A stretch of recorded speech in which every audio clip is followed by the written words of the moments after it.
네, 강프로입니다. 자, 한미반도체 보겠습니다. 한미반도체가 어저께 급락 구간을 거쳤죠. 왜 그런지 다들 아실 겁니다. 하이닉스의 뒤통수. 자, 그런데 사실상 하이닉스는 여기 부품사들도 그렇고요.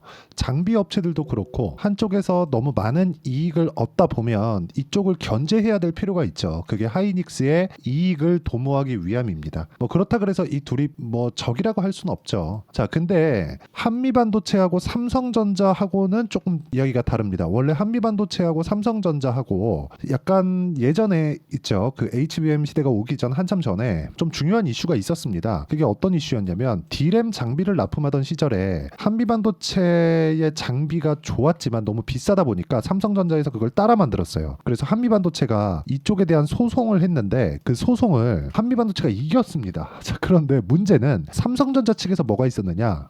그러면 앞으로 너네랑 거래 안 해? 이렇게 돼버린 거예요. 그렇죠? 그래서 한미반도체는 죄송합니다 형님 하면서 이걸 받아들였어야 되는데 그게 안 된 겁니다. 그래서 이 둘의 관계가 조금 많이 좀 안 좋아요. 그런데 한미반도체는 그러면 사실상 이 메모리 반도체 장비를 만드는 데 있어서 한국 시장에 삼성전자하고 그렇죠? 삼성전자하고 하이닉스 빼고는 사실상 이 둘 중에 납품할 데가 없잖아요. 물론 마이크론도 있기는 하지만 규모 면에서 하이닉스하고 삼성전자하고는 사실상 차이가 상당히 큽니다. 그렇죠? 그리고 무엇보다 마이크론이 지금 HBM을 성공한 게 한미반도체의 장비를 가져가면서부터예요. 그러니까 지금 HBM 시대가 왔죠. 이 오면서 HBM의 키를 쥐고 있는 건 하이닉스가 맞죠. 맞긴 맞는데 엄밀히 따지면 한미반도체이기도 합니다. 돈을 버는 규모는 하이닉스가 훨씬 크고 삼성전자에서도 성공을 했을 경우에는 삼성전자의 규모가 훨씬 더 커지겠죠. 근데 한미반도체가 HBM을 만드는 키를 가지고 있다는 것에는 변함이 없습니다. 자, 그런데 여기서 한화에서 지금 붙었다 그랬죠. 뭐 누가 뭘 했는지 이런 건 사실상 우리가 뭐 보고 있을 필요도 없고 이걸 가지고 예상하고 예측하고 이런 그 답 없는 이야기를 할 필요는 없습니다. 우리가 중요하게 생각을 해야 되는 건 한미반도체의 이익률, 지금 HBM 장비를 납품해서 얻고 있는, 그쵸, 거두고 있는 이익률 자체가 50% 정도 된다고 한미반도체 측에서 발표를 했습니다. 근데 이것보다 더 중요한 게 이건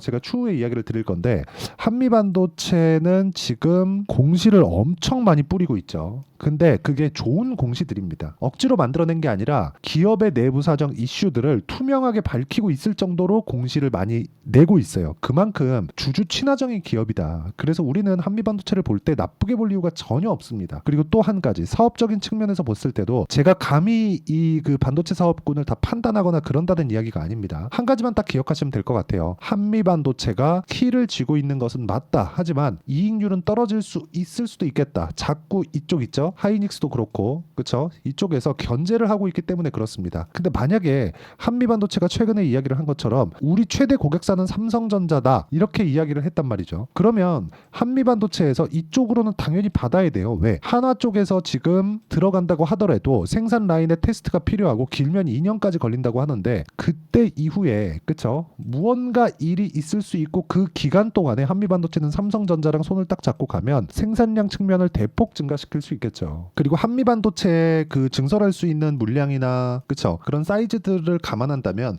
오히려 하이닉스가 악수를 둔 게 아닌가라는 생각까지 들 정도입니다. 그렇기 때문에 지금 과정에서 주가가 떨어지는 이슈 있죠. 이익률이 떨어질 수 있다. 그럼으로 인해서 성장률이 같이 떨어질 수 있다. 이런 부분에 대한 내용은 그쵸 약간 좀 오바스럽게 생각을 하는 것이 맞다고 판단을 하고요. 이 구간에서 무엇보다 중요한 내용은 가격을 보는 게 맞다. 그리고 가격에는 차트에 대한 부분 그리고 이평선에 대한 이격도 이격은 지금 뭐 거의 뭐 이평선하고 수렴해 있는 상태이기 때문에 뭐 그렇게 뭐 걱정하거나 그럴 필요는 없어 보이고요. 그리고 무엇보다 아직까지 정배열을 유지하고 있다는 점이 지금 중요합니다. 물론 정배열을 깨기까지는 못해도 한 2달 정도 걸리기 때문에 지금 여기서 우리가 뭐 급하게 뭐 큰일 났다 뭐 하이닉스 통수 쳤다 이러면서 도망칠 필요는 없는 겁니다. 하지만 가격에 대한 부분은 정말 집중을 해서 보자. 문제는 없지만 가격을 보고 내가 효율 높은 매매를 하자. 그게 핵심이에요. HBM 시장은 무조건 커집니다. 그리고 올해만 성장률이 그냥 산업의 성장률입니다. 이 산업의 성장률이 2배 이상입니다. 왜 그러냐면 지금 엔비디아의 그 신제품이 발표가 됐죠. 신제품이 언제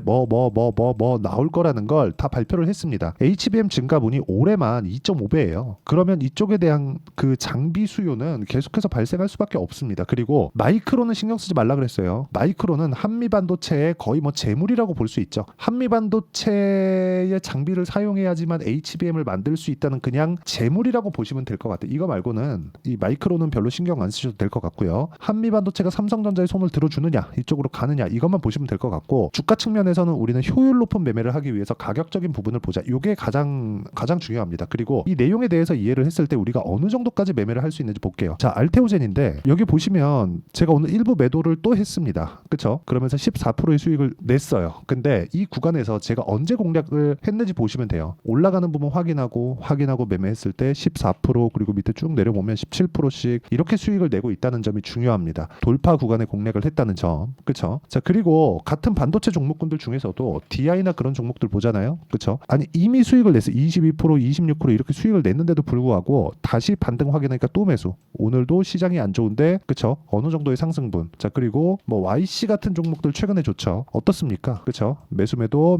뭐 이런 식으로 계속 진행해서 8%, 17% 이런 식으로 수익을 꾸준하게 얻고 있다는 점이 중요하고, 이 내용에 대한 부분을 제가 같이 공부할 수 있는 그런 공간을 제가 마련해 놨습니다. 그리고 여기는 다 무료로 진행하고 있습니다. 자, 어떻게 진행하는지 볼게요. 오늘 같은 경우에 시장이 안 좋은데 LS 마린 솔루션, 정확히 장시작 전에 제가 공유를 해드렸고요. 여기 내용 보시면 LS 마린 솔루션 내용 보시면 어때요? 올라가는 구간에서 매수. 그쵸? 아직까지 매도 안 했습니다. 시장이 안 좋은데도 불구하고 오늘 5% 정도의 상승세. 그쵸? 이런 상황이 나오고 있다. 그리고 다른 종목분들 밑에 보세요. 두산에너빌리티. 그쵸? 두산에너빌리티도 그렇지만 원전 관련된 종목분들은 제가 지금 굉장히 긍정적인 내용을 가지고 보고 있습니다. 그래서 돌파하는 구간에 맞춰서 매수. 그리고 오늘 좀 떨어졌어요. 그리고 또 매수. 그런데 여기서 보셔야 될 게, 두산에너빌리티를 매수하기 전에 제가 뭘 했는지를 보셔야 됩니다. 우리 기술 내용 보시면, 그쵸? 매매하는 과정에서 23%씩 이렇게 수익이 발생하고 있다. 이런 내용에 대한 이해를 하는 게 중요하고, 이 내용에 대한 부분을 소통방에서 제가 모두 공유를 하고 있고 같이 공부해 나갈 수 있습니다. 주식시장에서 공부 안 하면 정말 깡통차고 퇴출당할 수 있다. 반드시 공부를 하셔야 되고, 여기는 구독과 좋아요만 눌러주시면 입장 가능하고요. 상단에 있는 전화번호로 구독이나 소통이라고 문자 보내주시면 제가 여기 소통방 입장 링크를 순차적으로 공유를 해드리도록 하겠습니다. 자, 어떤 식으로 제가 공략을 하는지 다 내용을 공개를 했는데, 이 내용에 맞춰서 우리가 어떤 식으로 매매를 해 나가야 되는지를 보면 돌파하는 종목군을 반드시 공략을 해야 된다는 걸 이해를 하셔야 됩니다. 그거 아니고서는 주식시장에서는 정말 어려울 수밖에 없습니다. 제가 감히 말씀드린 건데, 주식시장에서 미래가치를 반영하는 과정이 있어야 되고, 그 과정에서 가격적인 부분을 이해하는 게 꾸준하게 수익을 보는 첫 번째 단계라고 보시면 되고, 이 부분에 대해서는 소통방에서 다 같이 공유하면서 같이 공부하고 있으니까 상단에 있는 전화번호로 구독 또는 소통이라고 문자 보내주시면 여기 소통방 입장 링크를 순차적으로 공유를 해드리도록 하겠습니다. 자, 그럼 어떤 종목군을 제가 공략하는지 봤으니까 한미반도체 보면 제가 왜 지금 보고 있는지 알겠죠? 신고가 구간, 돌파 구간에 있기 때문에 그렇습니다. 이 돌파 구간에 우리가 어떤 식으로 공략을 해야 되는지는 명확하지만 확인입니다. 확인. 무조건 확인에 대한 부분이 정말 중요하고, 확인하지 않는 구간에서 내가 매매를 했다?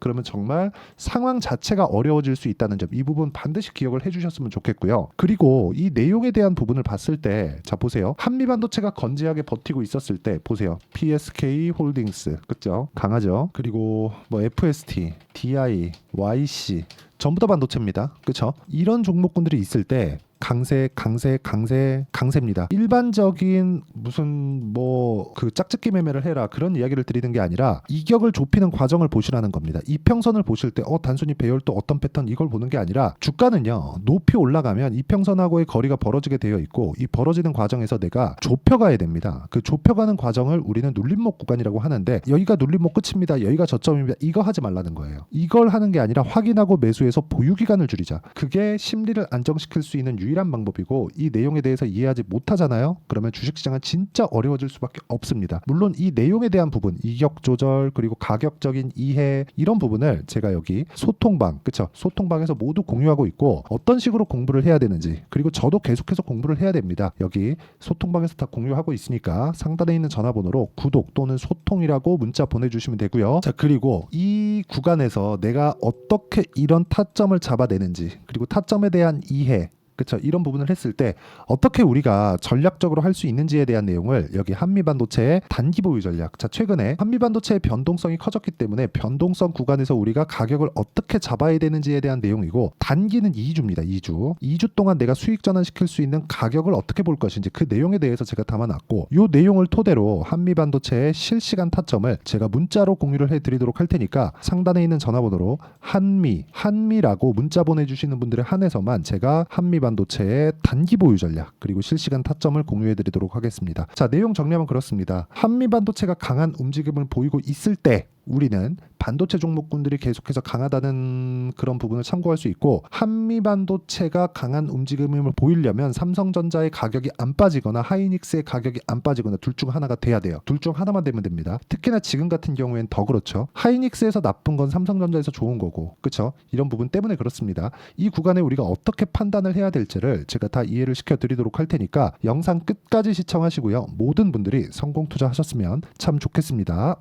자, 24년도가 돼도 여전히 시장은 녹록지 못합니다. 이런 상황이 벌어지는 건 어쩔 수 없습니다. 이런 상황에서도 수익이 나는 종목들의 구조는 변하지 않습니다. 즉 대시세 종목에 대한 구조는 변하지 않는다는 거고, 실제 제가 소통방에서 지속적으로 이야기를 드리고 있는 내용도 대시세 종목이나 시장 주도주를 공략하는 건 철저하게 가격 분석을 하라고 이야기를 드리고, 가격 분석 이후에는 이슈에 대한 파악, 그리고 이슈를 파악하고 나서는 다시 내가 얼마에 매수할지 그 타점에 대한 부분을 지속적으로 언급을 하고 있습니다. 자, 근데 생각해 보세요. 시장이 굉장히 어려웠습니다. 어려운 상황에서의 어떤 종목들이 강했냐 보면 반도체와 그리고 바이오입니다. 자, 실제 여기 보면요. HLB에 제가 실제 매매한 내용을 띄워놓고 보여드리고 있는데, 1월 22일부터 매매를 시작해서 4일 동안 31%의 수익 마감이 됐고요. 그리고 여전히 신고가 종목입니다. 자, 그리고 그 다음 어보브 반도체, 이름을 보시다시피 반도체 종목이죠. 그리고 AI 반도체는 지속적으로 강세를 보이고 있습니다. 이 종목도 신고가를 먼저 달성한 이후에 제가 21%의 단기간에 21%의 큰 수익을 내고 마감이 됐습니다. 다시 재공략을 준비하고 있고, 이런 부분은 소통방에서 다 공유를 해드립니다. 자, 그리고 코세스. 자, 코세스 같은 종목도 당연히 그쵸, 신고가 종목이고요. 그리고 반도체 종목입니다. 이 종목도 영업일 기준에서 이틀 동안 대략 한 15%의 수익 마감이 됐습니다.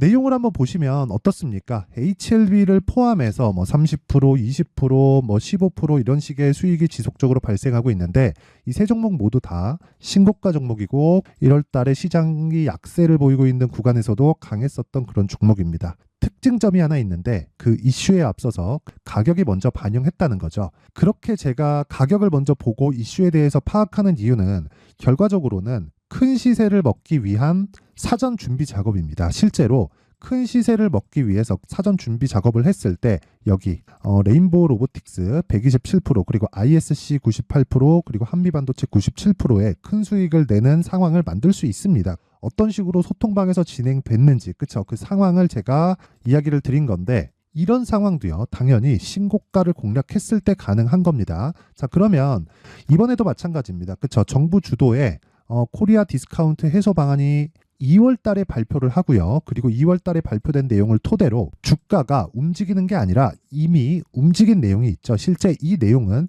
크게 중요한 게 아니라는 겁니다. 실제 움직인 내용을 보면, 자, 기아차입니다. 실제로 12월 달에 신고가를 만들어 놓고 정부에서 입김을 불어 넣으니까 순식간에 기아차를 포함해서 현대차 같은 거대 기업들의 주가가 2주도 채 되지 않아서 40% 정도의 큰 시세를 냅니다. 자, 그러면 우리는 어떤 종목을 봐야 될까요? 이슈를 파악해야 되는 것도 맞지만 철저하게 가격에 맞춰서 매매를 해야 되는 게 당연히 중요합니다. 정부가 주도하는 정책 방향이 있겠죠. 그 방향에 맞춰서 우리가 종목을 찾을 필요가 있다. 자, 그러면 답이 나왔습니다. 정부가 주도하는 방향에 맞춰서 제2의 기아차를 찾는 게 지금은 중요하다. 근데 정부 정책의 방향에 맞게 가자. 그랬을 때 앞서서 제가 보여드렸었던 내용인 여기 레인보우 로보틱스 127%, 그리고 ISC 98%, 그리고 한미반도체 97%와 같은 수익을 낼 수 있습니다. 물론 시간에 대한 부분은 최소 2주의 시간이 필요하고요. 그리고 최장 3개월 안에 끝내야 됩니다. 자, 기아차의 시세를 보셨던 것과 같이 2월 달에 정부 정책의 방향이 결정되고요. 바로 3월 달이면 시행입니다. 자, 그러면 우리는 거기에 맞춰서 당연히 종목을 찾아야 되고 제가 제2의 기아차를 찾아놨습니다. 제가 아까 전에 소통방에서 이야기를 드렸었던 내용 다 공개를 해드렸는데 그 내용처럼 종목만 받고 싶다 하시는 분들은요. 상단에 있는 제 전화번호로 대시세, 자, 대시세라고 문자를 보내주시면 정부 정책의 방향에 맞는 종목을 모든 분들에게 무료로 공개를 해드리도록 하겠습니다. 자, 제가 원하는 건 채널 성장이 목적입니다. 자, 그래서 구독과 좋아요 꼭 좀 부탁드리고요. 모든 분들이 정부 정책에 맞는 방향으로 매매를 이어가서 큰 수익 보셨으면 좋겠습니다.